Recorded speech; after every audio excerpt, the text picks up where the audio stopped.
A nossa quinta live de 2025 do Circuito Universitário de Cinema do Cinema em Movimento em Goiás.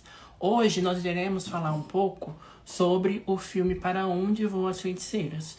E para isso eu já vou adicionar aqui a nossa convidada de hoje, para que ela possa... Tá certo? Então, antes de começar, eu vou falar um pouquinho do projeto para vocês. O projeto Cinema em Movimento, Circuito Universitário, é um projeto que ele é idealizado e também realizado pela MPC Filmes, uma produtora de filmes do Rio de Janeiro. Esse projeto também ele conta com patrocínio da Petrobras, a partir do programa Petrobras Cultural.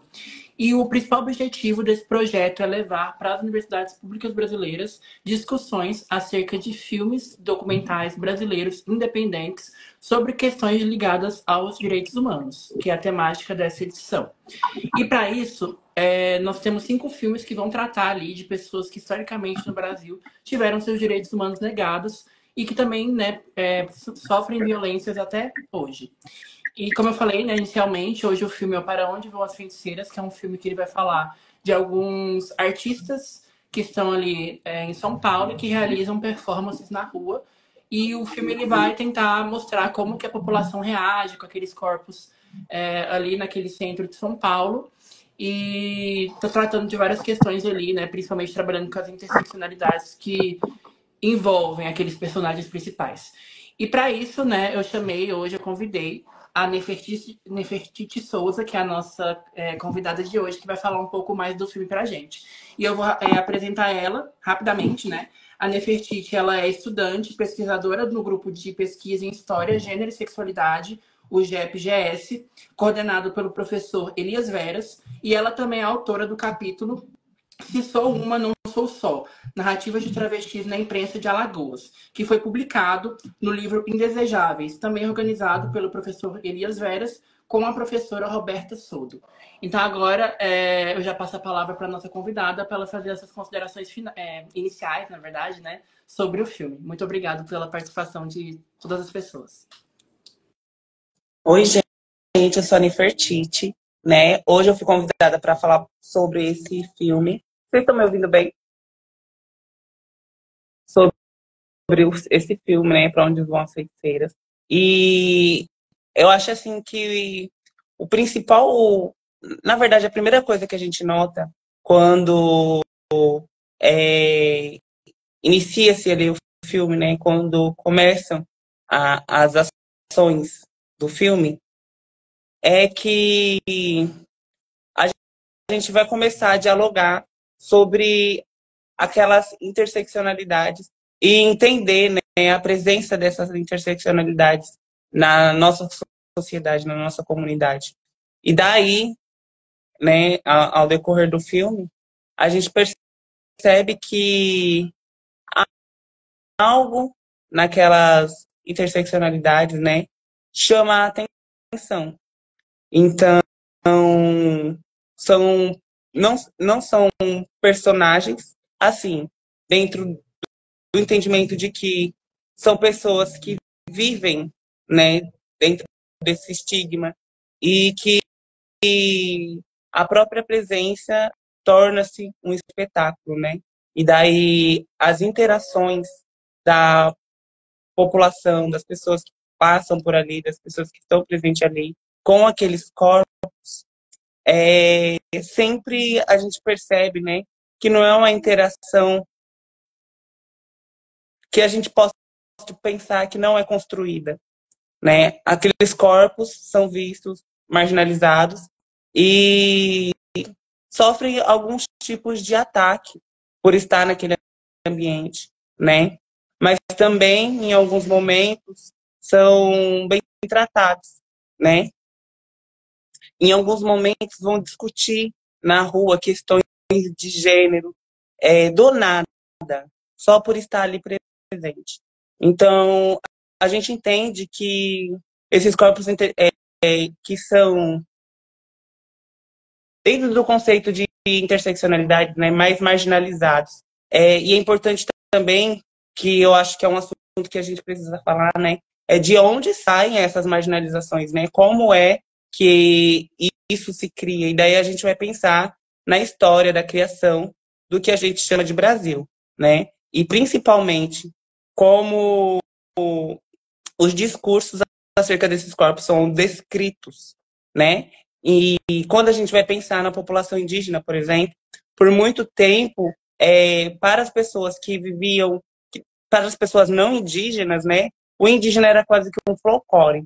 E a gente entende que esse discurso que muitas crianças ouviram, aprenderam na escola, se vestiram de índio no dia do índio, criando essa perspectiva fictícia sobre uma identidade que existe, sobre pessoas que lutam até hoje por terras e têm as suas lutas, né, levadas, sinceramente, principalmente nos últimos anos, a pagode. Assim. A gente tem o genocídio de lideranças indígenas no Brasil todos os anos e isso se repete. Esses corpos permanecem sempre nesses lugares, né? E quando ocupam espaço dentro de uma comunidade organizada como São Paulo, a sua própria presença causa estranheza. E as pessoas vão responder a essa estranheza, né? Essa dissociação do que é natural, percebendo, na realidade, né, de forma muito pessoal, como essa pessoa lidar com esse tipo de situação. Algumas pessoas marginalizam ainda mais esses corpos, né? Outras pessoas utilizam desse sistema de opressão para serem ainda mais violentas, né? E é um filme que vai passar ali no centro da cidade de São Paulo, né? E que é importante que a gente entenda que fala sobre esses corpos ocuparem os lugares mesmo. Então, não é segredo que para esses corpos, essas cenas acontecem diariamente, cotidianamente. Nós somos levada, né, falando como uma travesti negra, que mora em Alagoas, né? E daí é importante falar sobre o território também, porque o território ele vai falar muito sobre a construção da sociedade, sobre aqueles corpos, como aqueles corpos dialogam, foram dialogados, ou foram criados, ou como signos a respeito desses corpos foram criados dentro daquela comunidade, dentro daquela sociedade. Então, dá para entender que o filme vai questionar, né, as nossas estruturas de opressão, né? Como essas estruturas de opressão acontecem na prática, visualmente, e nos diálogos, nos debates, ainda assim a gente consegue vislumbrar a presença, né, dessas nuances da marginalização dentro dos discursos, né? Então, eu acredito que o filme leva a gente para esse lado, né? Para a gente refletir um pouquinho sobre isso e de maneira meio poética, eu diria, faz com que a gente questione esses espaços, né? E principalmente como as relações dentro desses espaços acontecem. Eu acho que tem uma parte que eles falam sobre alianças, né? E daí a gente entende quanto é difícil fazer aliança. Mas o filme também expressa, né, o quanto as alianças para as lutas cotidianas são importantes, né? Para que a gente se organize, para que a gente seja mais potente, para que a gente consiga pensar em políticas, formas de lutar contra essas estruturas, né? Trazer mais dignidade para a nossa população. E eu acho que é muito abrangente, mas traz essa primeira visualização, assim, né? Eu assisti mais de uma vez, porque eu participei de uma outra roda que eu falei sobre o filme, então eu acabei assistindo mais de uma vez. E na segunda vez que eu assisti, eu consegui entender que, de fato, né, a gente estava falando, eles discutem sobre essas questões, né? Mas também falam muito sobre a importância da gente se organizar, né? E daí, eu acho que é um convite para a gente mesmo, sabe? Somos uma comunidade de pessoas pensando, né, nesses corpos, nessas interseccionalidades que estamos morrendo, né? Que quando ocupam esses espaços são marginalizados, criminalizados, expulsos, né? Então, que não cabe nessa sociedade, não cabe nesses espaços naturalmente e de graça, né? A gente precisa se organizar e entender como, dentro dessas diferenças, acho que Helena Vieira fala isso, qual é o fio da meada, né? O que une todas essas interseccionalidades, né? Qual, qual é o nosso objetivo? Contra quem a gente precisa lutar, sabe? Para quem a gente aponta essas armas ideológicas, né? Para quem a gente aponta essas ferramentas intelectuais desenvolvidas por mulheres pretas, por pessoas quilombolas, por pessoas indígenas, para onde a gente aponta essas ferramentas? Eu entendo que são ferramentas de luta, né? Eu entendo também que deve ser democratizado o acesso, né? Que as pessoas consigam acessar esses debates. E como é que a gente faz isso, né? Entendendo as nossas diferenças, até de comunicação. Então, eu acho que o filme também faz a gente refletir um pouco sobre essa questão. Vou dar um tempinho para você falar. Certinho. É muito interessante, né? Como que o filme ele suscita muitas questões. Quando a gente estava na nossa formação, né, de agentes lá no Rio de Janeiro, a gente teve, né, como eu falei, 5 filmes que também eles circularam assim no circuito, e cada filme ele tem uma temática central, de certa forma, né? Tem um filme que ele vai falar sobre mulheres que estão privadas de liberdade, tem um filme que foca mais nas pessoas da comunidade LGBTQIAPN+, que no caso é o Para Onde Vão as Feiticeiras. Porém, é interessante a gente perceber como todos os filmes vão falar da questão da interseccionalidade. Então, se você está falando das mulheres presas, você vai estar falando de mulheres, está falando de mulheres negras, você está falando de mulheres trans também que estão ali naquela situação. Então, o filme ele vai citar outras pautas também, para além da pauta da identidade de gênero e da sexualidade. Então, também fala sobre racismo, também fala sobre enfim, outras questões ali envolvendo pessoas que estão nessa lógica de que são consideradas minorias, né, como pessoas indígenas também. Então, isso eu achei muito interessante. E aí você estava falando sobre essa questão dessa performance que essas pessoas têm ali naquele filme, nessa presença que aparece ali. E eu gostaria de te perguntar inicialmente se você consegue estabelecer, por exemplo, uma conexão entre aquelas representações, digamos assim, daquelas pessoas LGBTs ali naquele filme com outros filmes, ou até mesmo com outras obras audiovisuais. Então, pensando, novelas que você já viu, ou então filmes que tem algum tipo de representação de pessoas homossexuais, travestis, bissexuais, lésbicas, que lembrem essa representação do filme ou que se distanciam de uma forma muito brusca também. Então, analisando assim essas obras que você já assistiu, como que você inseriria essa obra Para Onde Vão as Feiticeiras dentro dessa lógica de obras que tratam dessa temática de sexualidade, identidade de gênero e tudo mais? Tá. Primeiro, eu nunca vi algo parecido assim dentro dessa estética, fora desse circuito, sendo bem sincera.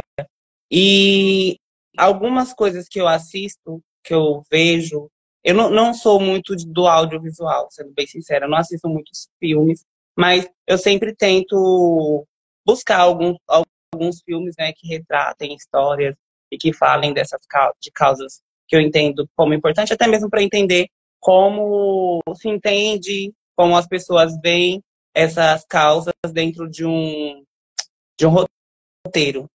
Porque também tem isso, a construção do roteiro, ela é também uma análise, assim, dá para analisar pensando que aquelas pessoas que estão produzindo, que estão participando, que estão escrevendo o roteiro, né?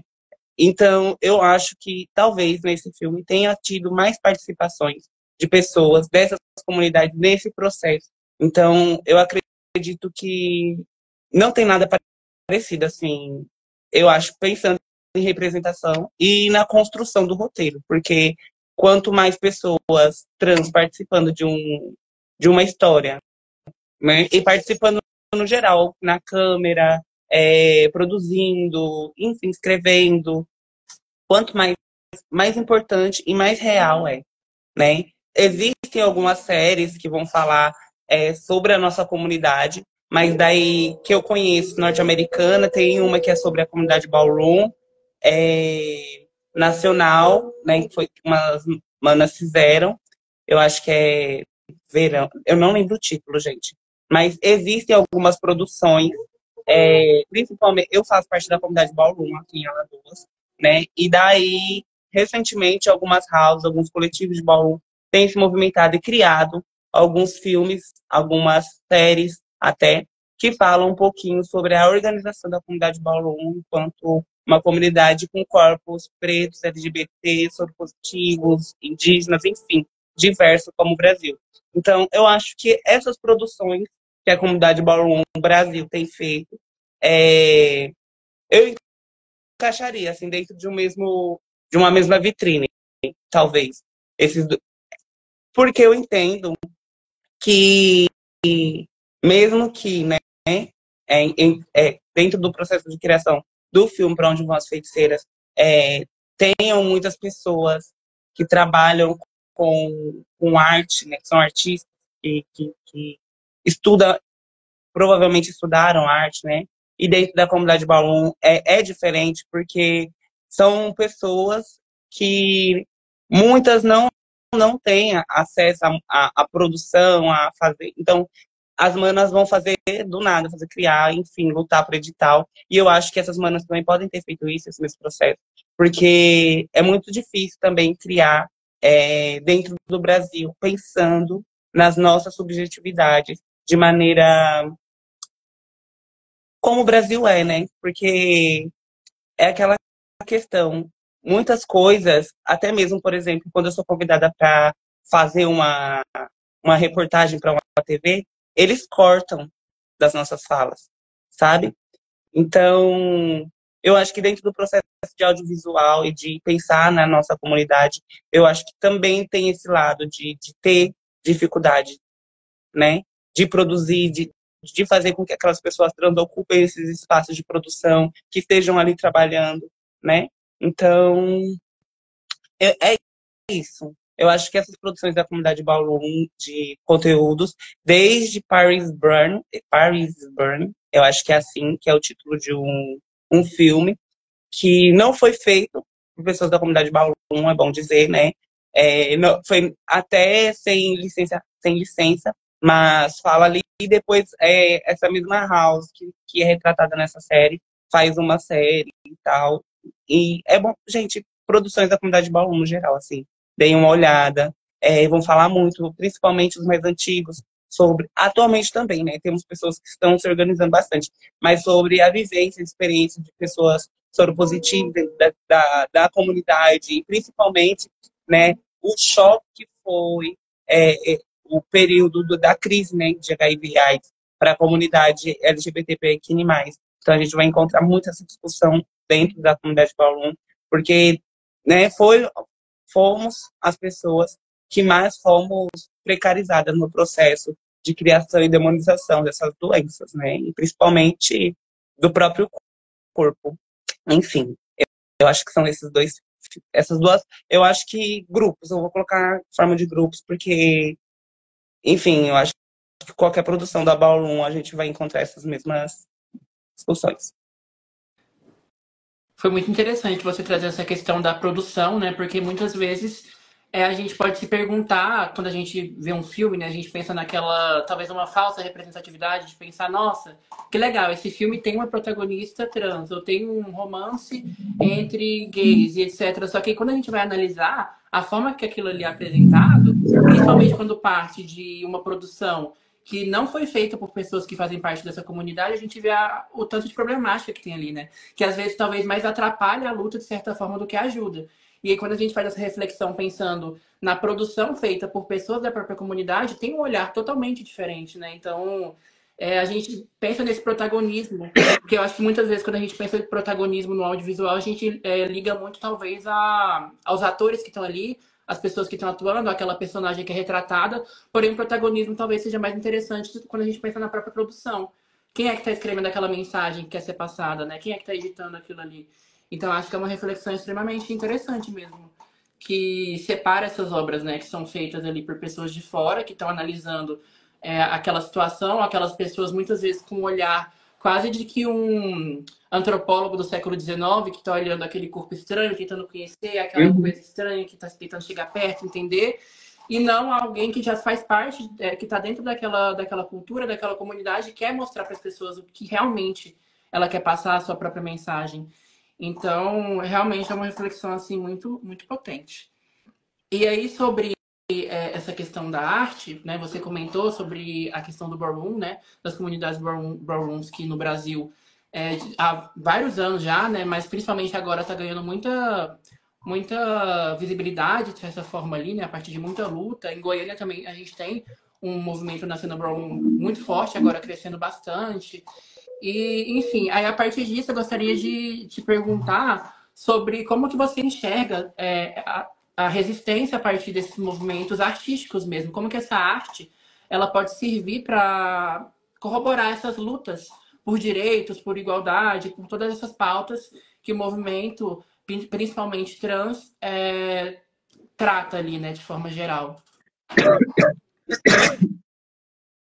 Primeiro ponto que eu gosto de dizer, a se pensar, é ali que a gente se encontra, né? É ali que a gente vai se encontrar, principalmente artistas, né?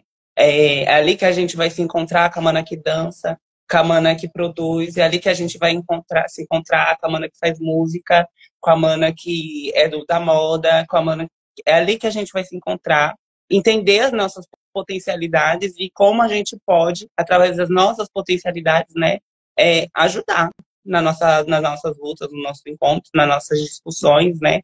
E é importante também entender que qualquer ação que a gente faça dentro da luta que a gente tem, né, também faz parte da luta das nossas comunidades e dos nossos grupos, né? E, óbvio, a organização, ela é necessária.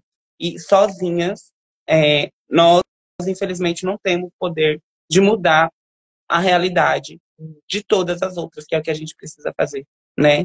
A gente não é capaz de falar sobre saúde pública, sobre educação, sobre segurança, sobre o genocídio da nossa população, se nós não estivermos unidas, porque se não estivermos unidas, nós não seremos ouvidas, né? Então, esse espaço é um espaço de acolhimento, né? Onde os nossos corpos dissidentes vão se encontrar e vão entender que é muito difícil fazer aliança, de fato, né?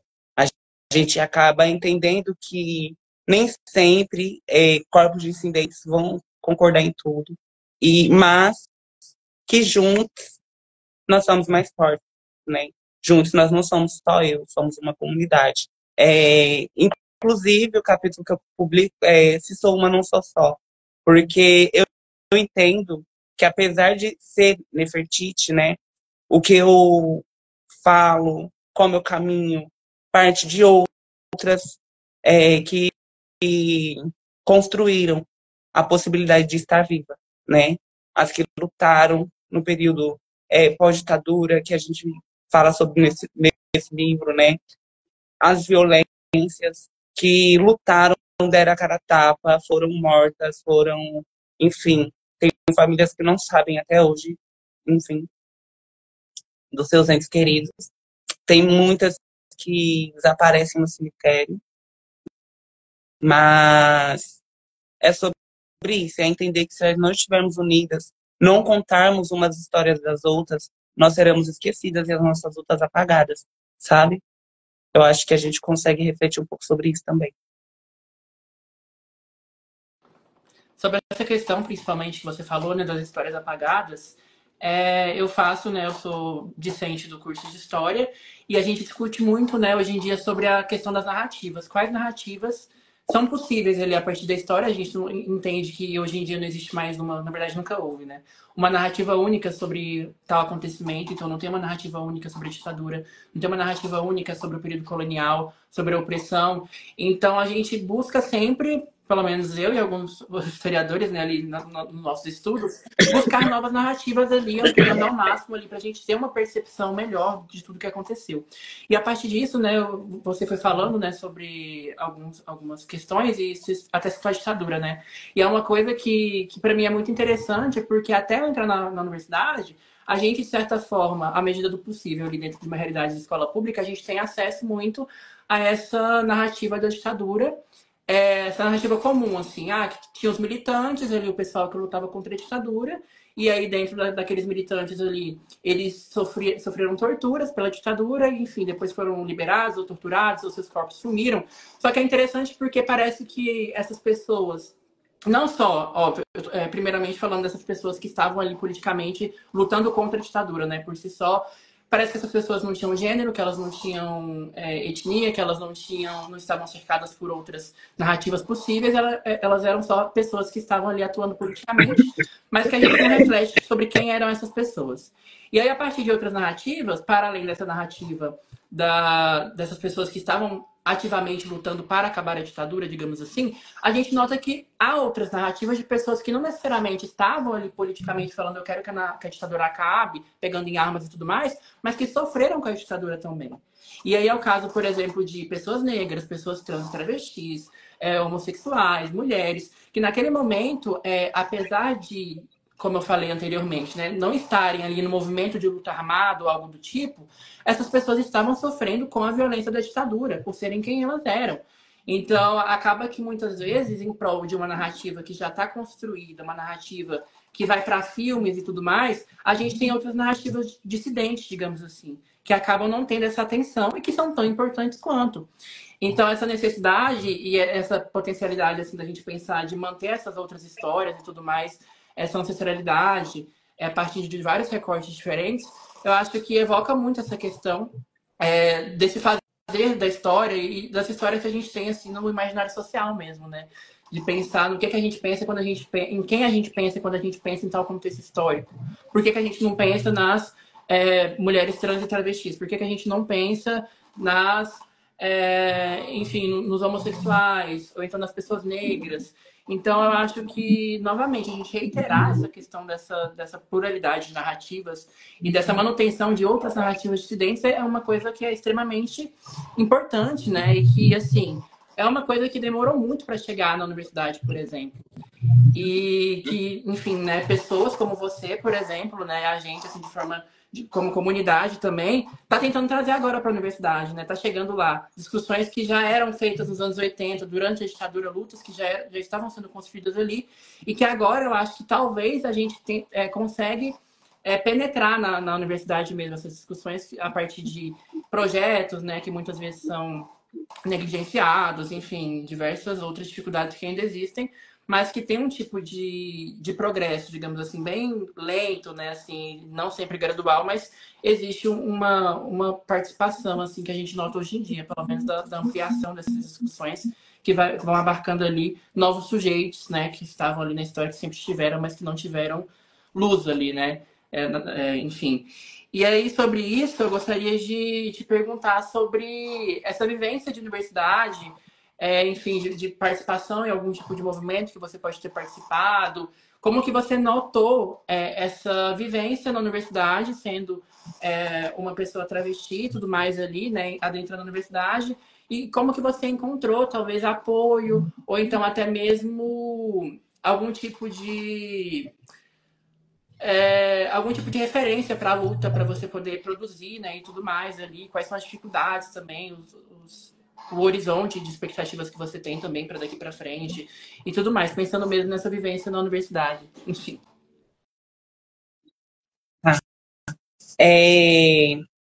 Gente, assim, ser travesti no Brasil precisa entender, né? Essa é uma sujeita que não tem identidade. Ninguém vai respeitar a sua identidade. As pessoas, no geral, principalmente que estão dentro do meu círculo assim, de contatos, entendem o que é uma travesti, sabem o que é uma travesti, sabem, né? Pronomes e tudo mais. Mas os brasileiros, enquanto grupo, pensando em pessoas como meu pai, ou um amigo dele, ou os trabalhadores não têm educação sobre isso, não sabem nada sobre isso. E aonde é que essas pessoas aprendem ou aprenderam sobre os nossos corpos, né? Foi na televisão, vendo imagens estereotipadas, foi na notícia, tendo seus corpos criminalizados.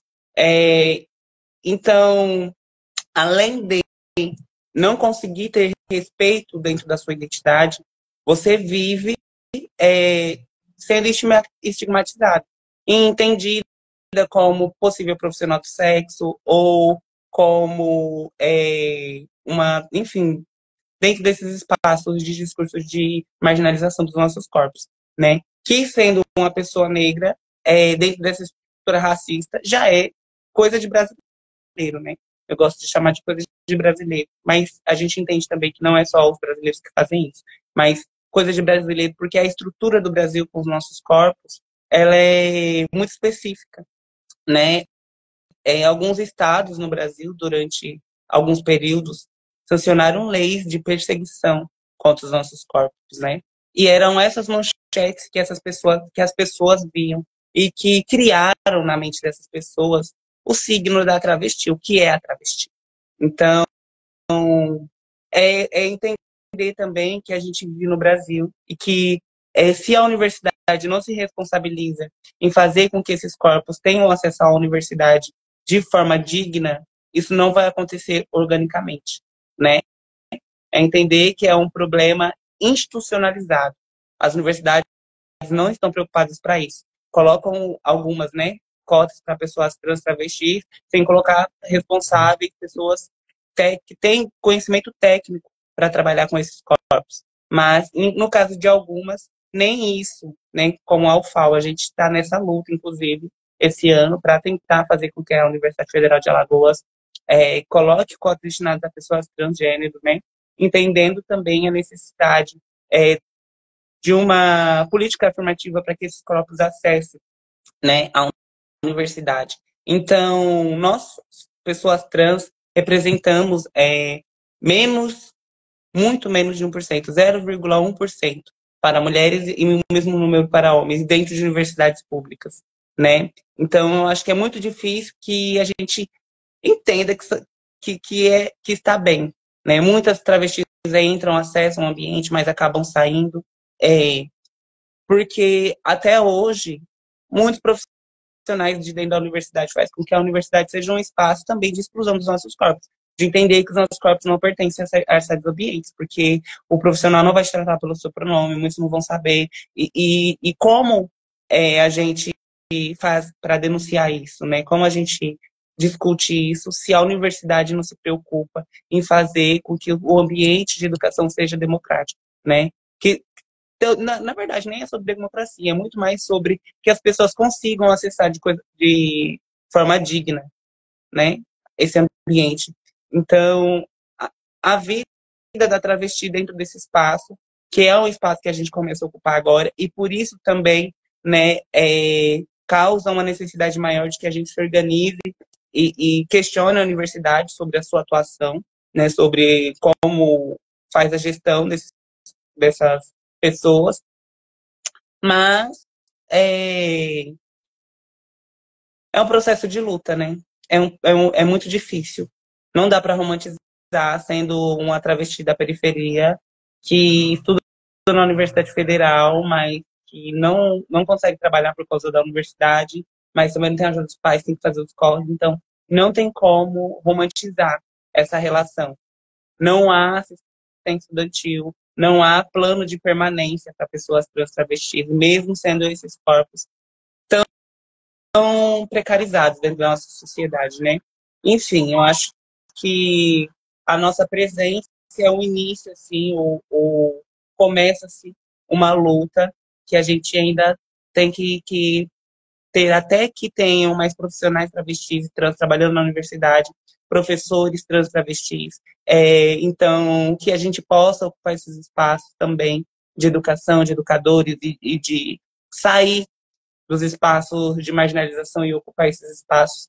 Aí eu acho que a gente vai começar a entender um pouquinho mais, porque a nossa presença nos ambientes é um dos fatos, né? Não estarmos nos ambientes é dos fatos que faz com que a gente ainda seja esse corpo estranho, né, nesses espaços. Então, eu acredito que dentro desse contexto, a nossa luta está iniciando, né? Então, estar na universidade é uma honra, né? Eu gosto do que eu tenho estudado, do que eu tenho pesquisado. Eu entendo isso como um processo interessante para minha formação, né? Mas também eu sei que se eu não me formar, não conseguir passar num concurso, eu não vou conseguir trabalhar, porque não há mercado de trabalho para pessoas trans e travestis. As pessoas não nos contratam, a gente pode se formar, mas para conseguir um trabalho é muito difícil. Então, eu entendo também que se eu quero sair dessa marginalização, esse é um passo que eu posso, talvez, conseguir fazer com que isso aconteça, né? É aquela coisa que já é natural para pessoas que vêm dos espaços periféricos, né? E que a universidade pode mudar a nossa qualidade de vida, que esse espaço pode fazer com que a gente consiga trabalhos melhores. Então, pelo menos esse lugar de sonhar dentro desse, a gente ainda consegue. Exatamente. E aí, a partir disso, né, você chegou até a falar sobre essa questão da luta pelas políticas afirmativas, né? E falou que vocês estão tentando essa questão da reserva de vagas para pessoas trans e travestis, né? E aqui na minha realidade, nesse caso, em Goiás, ano passado teve, né? A universidade conseguiu, e a partir desse ano já do SISU já teve esse percentual de vagas destinadas a pessoas trans e travestis. E é interessante notar, pelo menos assim, né? Eu sendo uma pessoa cis, vendo de fora, assim, toda a movimentação, como que a movimentação para que as pessoas conseguissem esse direito, né, dessa cota, né, dessa reserva de vagas, ela foi de uma forma muito protagonizada mesmo por pessoas trans e travestis, porque outros movimentos nem sequer estavam ali, por exemplo, nas manifestações, ou quando, por exemplo, elas tiveram uma reunião com a reitora. Era realmente só aquele movimento ali, no caso aqui na UFG, né, Universidade Federal de Goiás, ao coletivo Chica Manicongo, que é o coletivo de pessoas trans e travestis, e toda essa movimentação foi exclusivamente feita pelo coletivo mesmo, assim. Então, ao mesmo tempo que é super importante ter esse protagonismo ali na luta, até porque, enfim, realmente é uma coisa interessante, porém há uma falta de apoio também de outras alas que também muitas vezes se dizem progressistas, mas que naquele momento ali, quando se deparam com esses corpos, talvez eles pensam que é uma luta que não é tão importante assim, não é tão necessária e que talvez seja extrema demais. É algo que está fugindo aqui da nossa alçada, dos nossos verdadeiros objetivos desse movimento. E aí, a partir dessa reflexão, enfim, na internet, né? Hoje em dia a gente vê muito tweet, muita coisa no Instagram e tudo mais. Eu percebo, pelo menos assim, um fechamento muito grande de movimentos da esquerda, principalmente de partidos políticos, quando a gente fala de questões relacionadas a gênero e sexualidade. A mulheres trans, mulheres cis, a homossexuais, a questões de sexualidade, toda essa discussão de gênero, de corpos dissidentes, muitas vezes dentro desses espaços da esquerda, tem um espaço muito reduzido ou até mesmo não tem espaço. Eu acho que semana passada eu tinha visto um tweet de um cara que ele falava assim, porque eu sou trabalhador, né, e tudo mais, eu sou marxista, sou comunista mesmo, eu estou aqui lendo Karl Marx e tudo mais, porém eu sou contra qualquer tipo de discurso identitário, que parece que identitarismo é uma palavra-chave, uma palavra coringa, que eles tentam reunir tudo que eles acham que é ruim da esquerda tipo assim, violentar aquelas pessoas da mesma forma, de uma forma muito semelhante com o que a direita também faz. Então é um discurso assim, que eu acho extremamente preconceituoso mesmo, extremamente violento mesmo dentro de uma própria ala da esquerda e que muitas vezes impede da gente ter esse tipo de união, né? Eu acho que o filme ele fala muito sobre essa questão da união, das alianças, principalmente, né, das diversas áreas, das diversas interseccionalidades. Só que muitas vezes, principalmente quando a gente está falando de corpos que são marginalizados ao extremo, como por exemplo pessoas trans e travestis negras, a gente vê que não tem mesmo que aquelas pessoas tentem fazer, estipular um tipo de aliança, aquelas outras pessoas que estão ali do outro lado da aliança não estão interessadas nisso.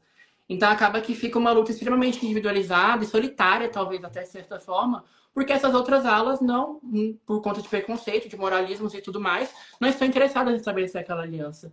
Então é uma situação assim que eu percebo que realmente me deixa muito preocupado, mas quando a gente analisa historicamente, né, de certa forma a gente vê que é uma situação que ela não é tão estranha assim para a história do Brasil, para a história dos movimentos sociais, ali desde a época da ditadura.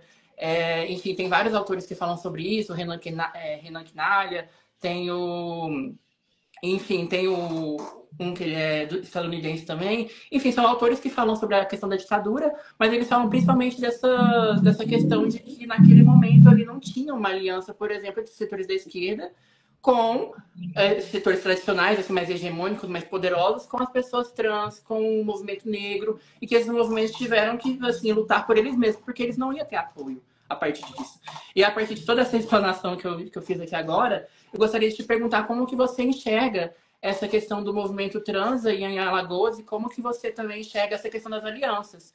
Se em algum momento, talvez você tenha notado, principalmente dentro da universidade, com instituições como o DCE, os centros acadêmicos, como que eles lidam com essas questões. Se eles se mostram abertos ou se eles têm um moralismo ou então até mesmo uma transfobia tão parecida com movimentos ditos como de direita, assim, de certa forma também. Tá. Ó, o que acontece? Inclusive, recentemente a gente teve uma reunião com algumas pessoas do DCF, fizeram um convite para falar sobre as cotas, né, na universidade. E nesse encontro mesmo, a gente conseguiu. Tínhamos algumas pessoas trans, éramos 17 pessoas. Parece que eram 5 pessoas cis. E todo o resto que estava na sala éramos pessoas trans, né? 4 compunham a mesa como questionadores, enfim. E tinham os seus convidados, e foi quem foi. Não houve, enfim, mobilização nenhuma de nenhum centro acadêmico, de ninguém.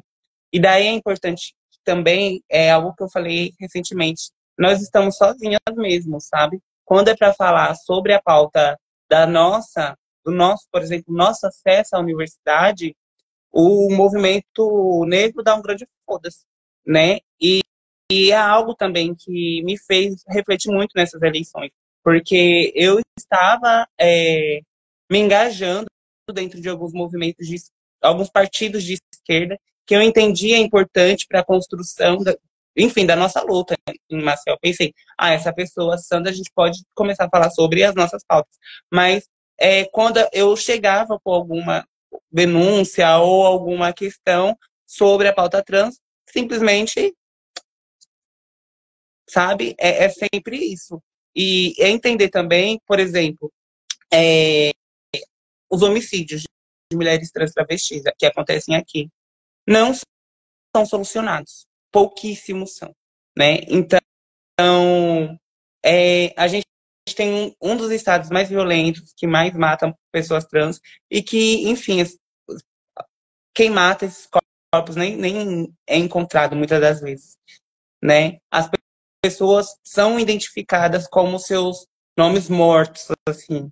É cruel, desumaniza aquele corpo, né? Então, os movimentos não estão preocupados com isso, né? Nunca foi uma preocupação do movimento, por exemplo, quando os corpos das mulheres trans eram criminalizados e elas eram presas, torturadas por nada, por serem mulheres trans,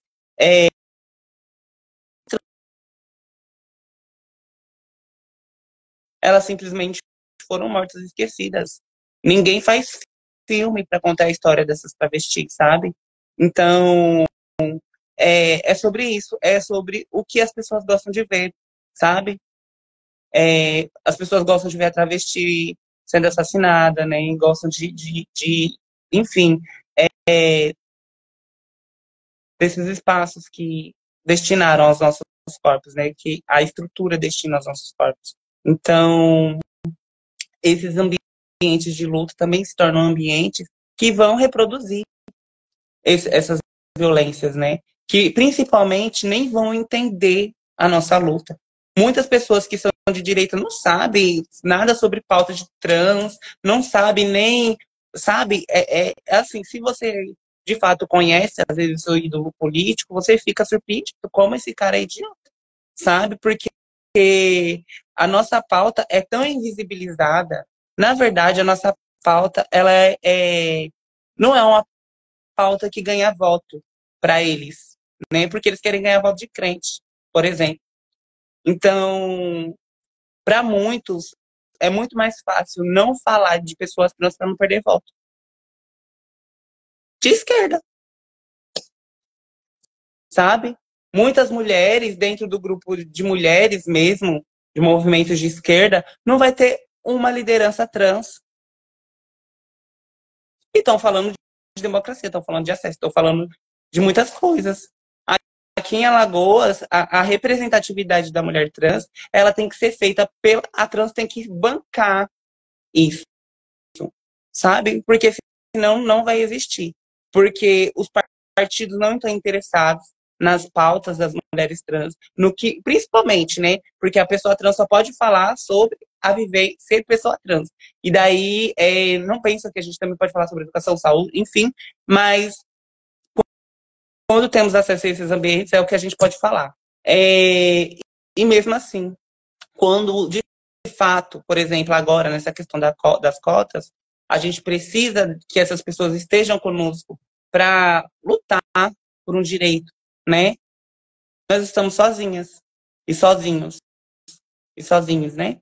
Entendendo que também é importante entender que aqui essa luta está sendo construída por pessoas trans, por incômodo de pessoas trans, porque se dependesse do CEAS ou do DCE ou de alguma organização estudantil ou de alguma movimentação, nunca ia acontecer. Se não tivessem pessoas trans refletindo sobre isso, isso nunca ia acontecer.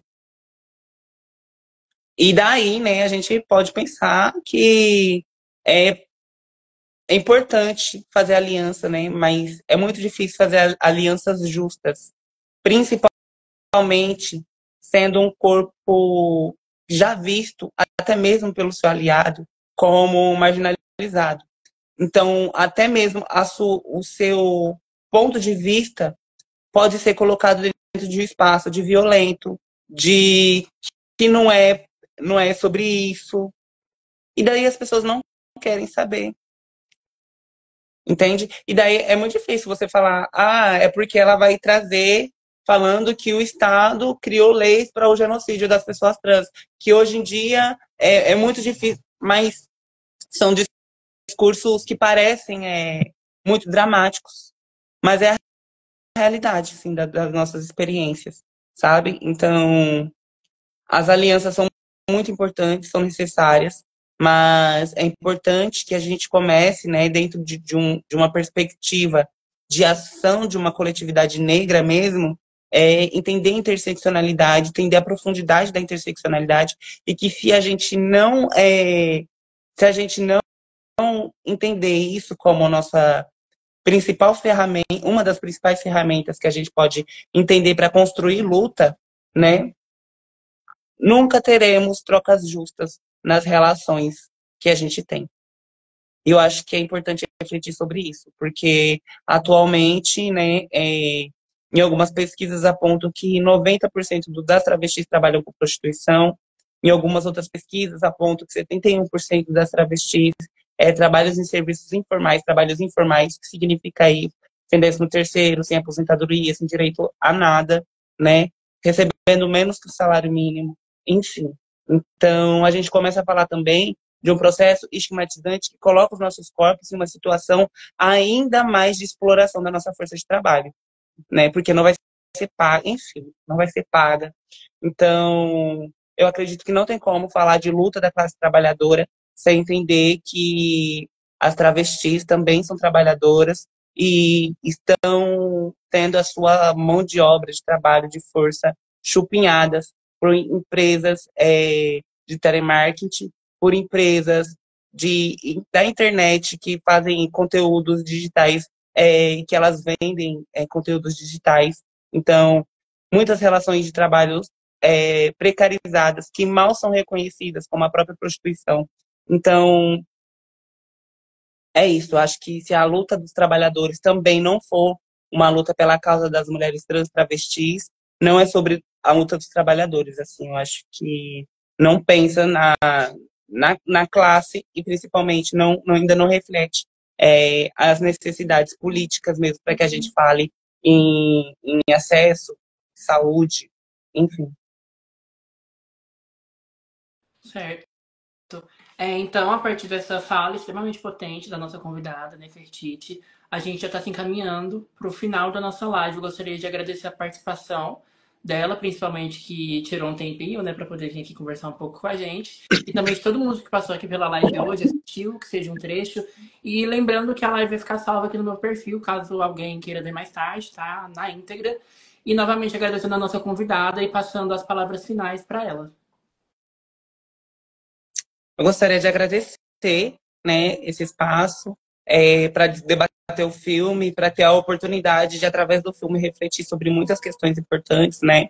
É, gostaria de falar também sobre a importância e a urgência, né, das nossas organizações, das nossas discussões e do nosso combate, da articulação das nossas ferramentas para o combate mesmo, assim, principalmente depois dessas movimentações políticas que vêm acontecendo, esses ataques a pessoas trans que acontecem na internet e que não tem, enfim, nenhum tipo de punição, a morte de pessoas indígenas, lideranças na luta pelas terras, a morte de líderes quilombolas, né? Enfim, eu acredito que tem muitas coisas acontecendo e com esses corpos, né? Principalmente pensando nos corpos que prezam em cuidar do seu território. E isso está embaixo dos panos, assim, sabe? Ninguém olha para esses corpos. Ninguém sabe o nome da travesti que morre na esquina. Ninguém sabe o nome do trabalhador precarizado. E a nossa luta está extremamente desorganizada e nós não estamos conseguindo caminhar para uma sociedade justa. É isso. É isso. Muito obrigado e até a próxima live, pessoal. Tchau, tchau.